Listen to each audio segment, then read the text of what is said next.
Well, hello, everybody. Welcome to another episode of Reality Is, where words do come to life. And I said, every time I get an update, I'm going to always provide you an update of what's going on inside of Cook County Jail.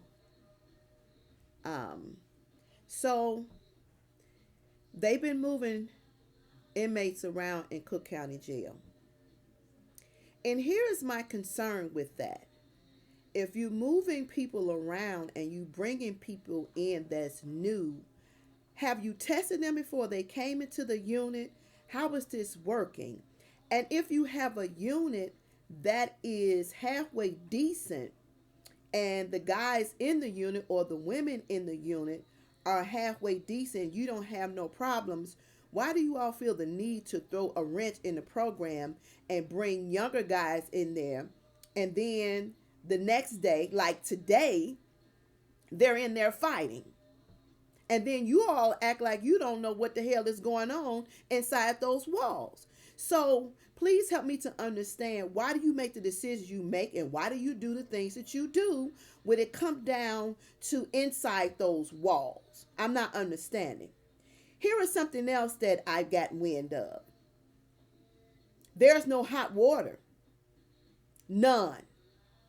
So you have individuals that you have deemed as a threat to society via your judges who have not looked at the case or reviewed the evidence. So again, as I said before, I don't know how you deem this as a threat to society when you haven't really looked at the case and you're not aware of all the information that's inside of there.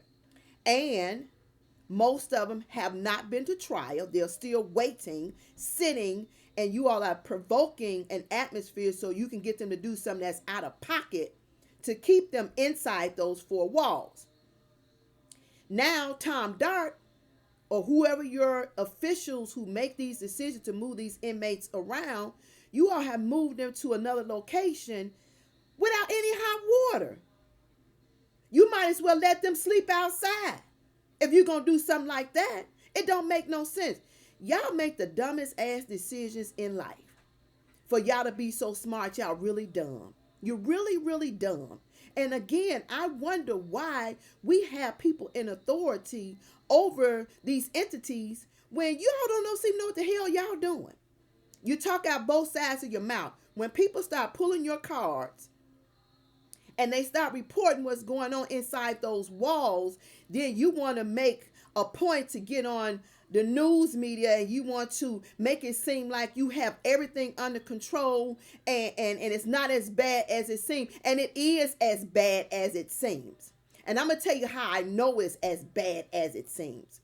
Dick Durbin just did a tweet the other day about Pinckneyville and them being tested. I've been told from people in Statesville the same thing is going on. So this ain't nothing new. It's nothing new. It's been going on all the time.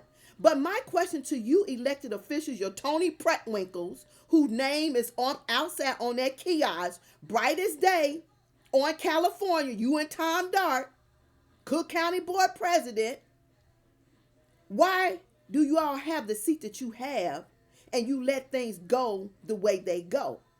And again, the shades are being pulled on you all.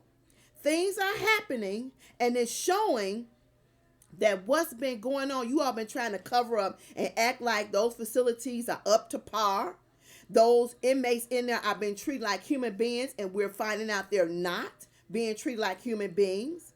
And accidental accidents are not accidents. They're intentional.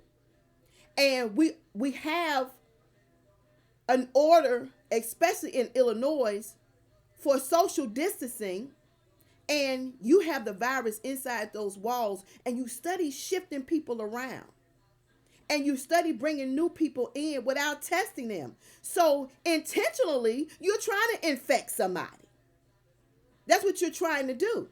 And then graciously, you'll get on a news meeting and you'll say, I don't know how the numbers got so high. We did everything we could. And you're lying. I said I was going to call y'all out, and I'm going to call y'all out every chance that I get until I see some changes. until we see some changes. And every elected official is responsible for what goes on inside those walls. You are. They're in there with nothing to do. You don't offer nothing. Nothing whatsoever. And then you act like you got selective amnesia when you know the troublemakers inside those walls. And I'm not saying everybody in there is innocent, because some people, that's their lifestyle. That's what they do. But you all know this. It ain't nothing new. You are very much aware what's going on inside those walls. You are. But again, you have selective amnesia. You choose to address what you want to address, and then you'll choose to ignore what you want to ignore. That's all I'm saying. So, this is my update.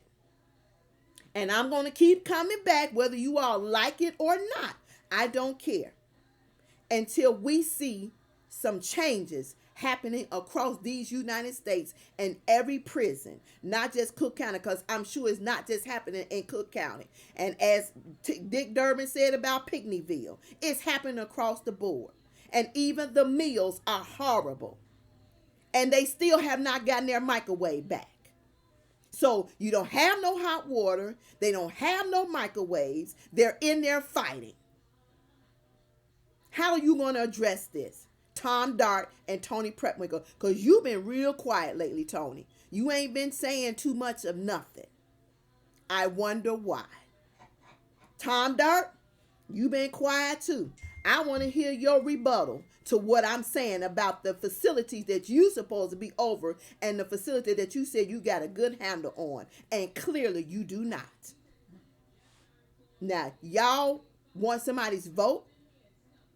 You ran for these offices. You're sitting in these seats. And like I said before, if your asses is not going to do what you need to do and be transparent and be fair and right, then y'all asses need to be removed from the seat and let somebody else fill them. Bottom line, because we're sick and tired of being sick and tired. Understand me when I say. All right, that's another episode of Reality Is Where Words Do Come to Life. Make sure you subscribe, share this channel, leave your comments. Leave good comments. Now, we can dialogue, but if you be ugly and nasty, I get ugly and nasty too. So be cautious about what you say. All right. Until we talk again, have a good one.